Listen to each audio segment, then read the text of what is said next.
Bueno, muchas gracias a la doctora Marta y al comité directivo por permitirme esta intervención que complementa mucho lo que nos dijo Carlos y él explicó magistralmente la vía del complemento, que es un gallo, así que no voy a detenerme mucho en la vía del complemento, pero sí voy a expanderme en su penúltima diapositiva, que es lo que se nos viene para poder bloquear esta vía y ampliar un poco la cabeza, porque nosotros teníamos en una canasta las enfermedades que alteran la vía del complemento, como básicamente las microangiopatías trombóticas, y en otros las enfermedades idiopáticas, que no son tan idiopáticas, porque finalmente muchas de ellas, que después supongo que va a complementar Jessica, tienen que ver definitivamente por la vía del complemento. Entonces, el complemento nos ayuda básicamente a defendernos de microorganismos, especialmente los que tienen una membrana, porque tiene un destornillador en la vía distal, que es el complejo de ataque a la membrana. Por eso cuando tenemos estas situaciones por ejemplo, cuando orinamos properdina en los síndromes nefróticos, o cuando vamos a ponerle eculizumab a un paciente, tenemos que estar muy pendientes del meningococo, del hemófilus y de todos y el neumococo, que son bacterias que tienen pared. No solamente hace eso, sino que activa la respuesta inflamatoria, aclara los complejos inmunes y, como les dije, produce lisis celular, específicamente en bacterias que tienen membrana. Y, como lo dijo Carlos, tiene 3 vías que finalmente se unen en una vía distal, que es la vía común, pero esas vías son la vía clásica, que se activa por complejos antígeno-anticuerpo, la vía alterna, que es la que más nos pone a sufrir, que es la que se activa espontáneamente, como lo dijo él, no necesita un trigger, como si en la vía común tienen la clásica y las lectinas, y la lectina se activa por residuos de manosa en patógenos, o sea, por azúcares que cubren algunas membranas. Y efectivamente la vía alterna al complemento, yo siempre pongo un switch porque la tenemos lista para ser prendida, la tenemos reguladísima hacia la infraexposición, gracias a proteínas reguladoras de ese complemento, como el factor H, el factor de complemento, la proteína cofactor de membrana y otras como la trombomodulina, que pueden ser medidas genéticamente y que regulan el complemento. Pero cualquier cosa que haga que uno tenga una mutación de estas reguladoras o algo que realmente lo justifique como una infección por patógenos con membrana, va a hacer que nosotros inmediatamente activemos la vía alterna, porque para eso es. En la vía alterna, la parte distal y pues lo que lo une con la vía, con las otras 2 vías es, perdón que ya no sé cuál es, listo, es esta escisión del C3 en diferentes fragmentos, C3b, C3a, C3, que clivan el C5 en C5a y C5b, y el C5b, que es el destornillador que yo les digo, va haciendo un tubo, un complejo de ataque a la membrana, que es básicamente un destornillador que lisa las células que tienen membrana. Perdón. Gracias. Y me tenía nerviosa, perdón. C5b pasa a C6, C7, C8, C9, y este es exactamente lo que ocurre con ese complejo de ataque a la membrana. Muy chévere si esa es una membrana de un neumococo. Muy harto si eso es una membrana de un endotelio vascular, que es lo que ocurre en el síndrome hemolítico urémico.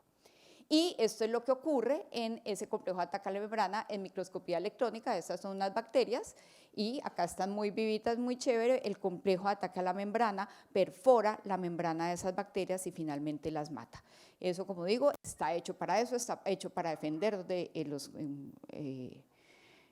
bacterias con membrana, pero cuando tenemos activaciones espontáneas del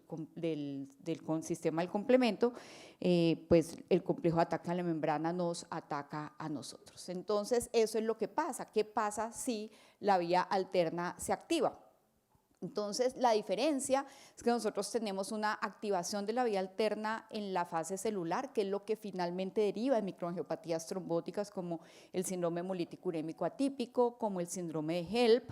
como el síndrome antifosfolípidos, y eso es definitivamente la parte celular de esa activación de la vía alterna, pero no siempre se activa la vía celular.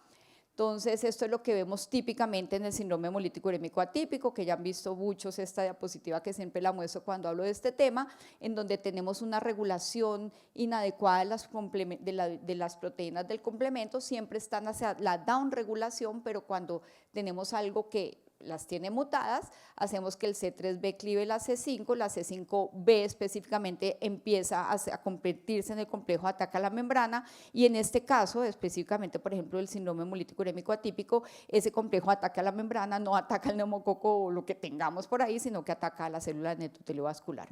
Cuando atacamos la célula del endotelio vascular, lo que ocurre o lo que sucede en la microangiopatía trombótica es que tenemos una salida masiva de factor de von Willebrand en monómeros gigantes, de multímeros gigantes hacia el torrente sanguíneo, lo que produce una agregación plaquetaria, y si yo soy un eritrocito que voy a pasar por ese vaso que está trombosado, que está mucho más disminuida la luz, lo que voy a hacer es una hemólisis intravascular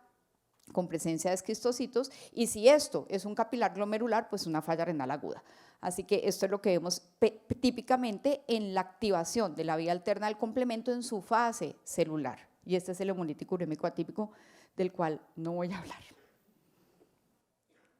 Voy a hablar de las microangiopatías trombóticas secundarias y específicamente enfermedades glomerulares asociadas a la activación del complemento, pero que no generan microangiopatía trombótica necesariamente, porque no hacen activación de la vía del complemento en la fase celular, sino en la fase humoral.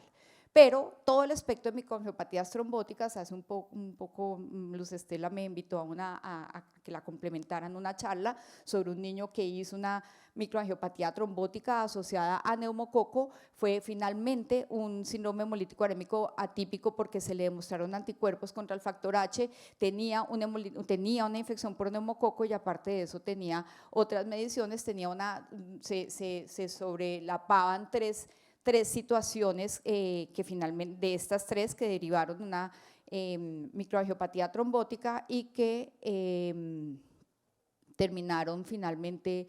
dando pues ese espectro completo del concepto que tenemos que tener, que es que en muchas de las glomerulopatías actualmente tienen que ver, como lo dijo Carlos, con el complemento. Entonces me voy a enfocar en las enfermedades glomerulares que que hoy en día consideramos idiopáticas, como la membranosa, como la IgA y como la membrano proliferativa o glomerulopatía por C3, que realmente no son tan idiopáticas, tienen que ver con el complemento. Entonces, ¿cuál es la típica nefropatía por consumo de C3? Lo dijo Carlos, es la glomerulonefritis por C3, aunque también nosotros en pediatría vemos una que es la posinfecciosa, postestreptocóxica, y esa glomerulopatía, como él lo dijo, es una activación de la vía alterna, pero sin una microangiopatía trombótica, porque lo que hace es activar en su fase humoral, no en la fase celular. Por eso, las que son de fase humoral son las C3, mientras que el SHUA, que también es una activación de la vía alterna del complemento, lo hace en la fase sólida o en la fase celular, y por eso es que vemos esa lesión endotelial con esa microangiopatía que les mostré en el cartoon animado. Ese es como la típica, pero nosotros podemos tener glomerulopatías o enfermedades que son mediadas por otras vías del complemento, y si vamos por ejemplo a la vía proximal del complemento, que es la vía clásica, en donde tenemos un complejo antígeno-anticuerpo contra aquí en el complejo C1, es antes de que incluso se fragmente en C2A y C4B y entre a la vía común. Aquí, si ustedes se ponen a pensar, ¿cuál es la típica nefropatía por complejos antígeno-anticuerpo? La lúpica. Entonces, complemento vía clásica, vía proximal es lupus. ¿Listo? Y por eso tenemos toda esa exposición de antígenos y anticuerpos lo que llamamos en full house, no es predominante de C3 como lo explicó Carlos, es una glomerulopatía que tiene C3 porque tiene activación del complemento, pero no es predominante de C3, pero lo tiene. Y esa es la diferencia con las que son mediadas específicamente por C3. Este patrón en full house tiene, como ustedes lo saben, 6 clases de nefropatía y están dirigidas hacia antígenos y nucleosómicos con una activación de la vía clásica del complemento que finalmente termina haciendo una inflamación en el C3A, C5A, que es lo que uno ve en una nefropatía lúpica, pero el inicio, la génesis de esto es una activación de la vía clásica en C1. Bueno, el lupus grave, de hecho, se ha visto que hay individuos con defectos monogénicos de los complementos tempranos como el C1Q. Entonces, sí, sabemos que el lupus es multifactorial, pero también sabemos que hay unos pacientes, sobre todo los que hacen nefropatía severa, que tienen mutaciones del complemento en su vía proximal.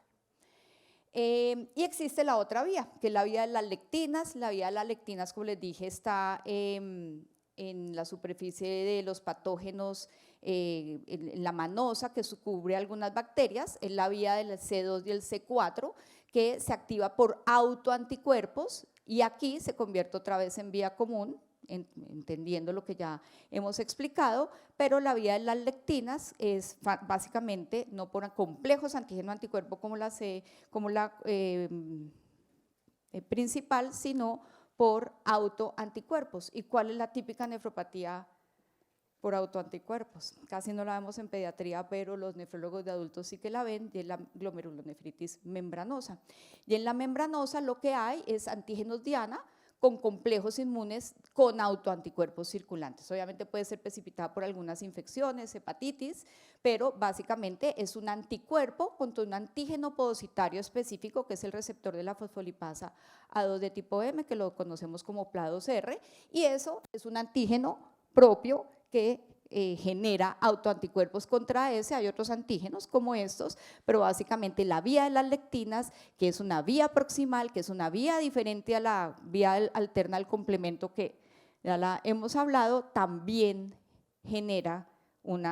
tipo de glomerulopatías. Y por último, ¿cuál es la típica nefropatía multihit? O sea, de varias situaciones. Pues la glomerulopatía primaria más frecuente, que es la nefropatía IgA, que activa dos vías. Activa la vía alterna, que ya la conocemos, la posinfecciosa, la C3, más la vía de las lectinas, que ya la conocemos, la membranosa, y la nefropatía IgA definitivamente tiene una respuesta de autoanticuerpos contra el antiliclano, ese es su hit 2, que ya me imagino Jessica lo va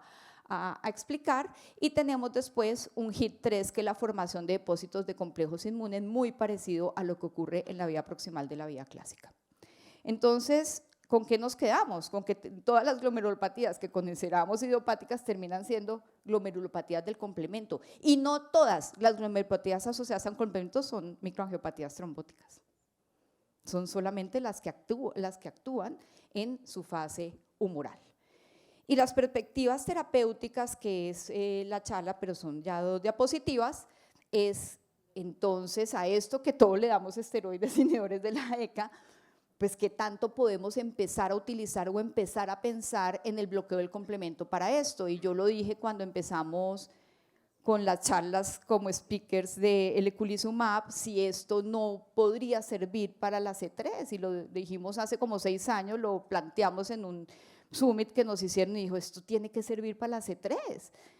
porque así, pues uno medio entiende la fisiopatogenia, tendría que ser, y me acuerdo que a un speaker brasileño me dijo, no, lo empeora. Y hoy, 8 años después, sabemos que sí sirve. Y por ahí se fueron, afortunadamente, la gente que investiga, tratando de inhibir esas diferentes vías, y pues no me voy los inhibidores del C1 están hechos para angioedema hereditario, pero es muy posible que en unos años estemos aquí diciendo que los inhibidores del C1 sirven para la nefropatía lúpica, porque es la vía clásica del complemento que ya les expliqué. Y, ay, ¿por qué no se me está moviendo? Bueno, creo que no le puse, pero me voy entonces a ir a esta. Tenemos moléculas como el iptacopan, acá tenemos las que ya están en el mercado, que conocemos el eculizumab, desde el 2007 se ha usado para hemolítico urémico y hemoglobinuria paroxística nocturna, y tenemos de la misma casa farmacéutica el ravulizumab, que es del 2018, que sirve para las mismas patologías y que ya, como hemos visto, bloquean el C5 en la parte de C5b. Tenemos otras en fase 3 muy adelantadas, que son el Homeros, que es para las vías de las lectinas, que se llama narsoplimab, está ya en fase 3 para nefropatía IgA, hemoglobinura paroxística nocturna y hemolítico urémico. Y tenemos el Conversin, que está de 2021 en fase 2 para nefropatía IgA.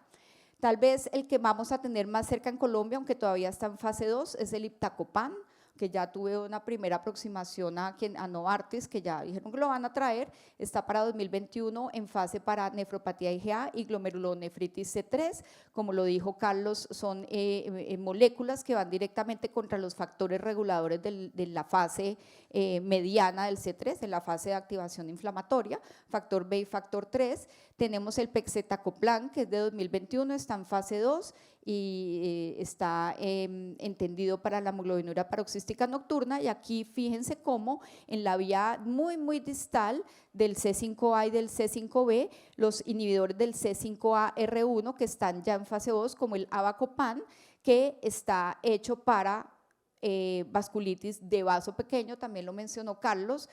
ANCAS positivo, aprobado en 2021, y fíjense cómo aquí aparece la cuarta glomerulopatía, que creemos que es idiopática y que definitivamente está mediada por el complemento. Entonces yo creo que en 2, 3, 4 años vamos a estar hablando de una mediación de complemento global, dándole la importancia al complemento que se merece, saliéndonos un poco de ese espectro del síndrome hemolítico urémico atípico y entendiendo que muchas cosas a las que consideramos idiopáticas y que les estamos dando esteroides tienen una alternativa terapéutica muchísimo más específica. Muchas gracias.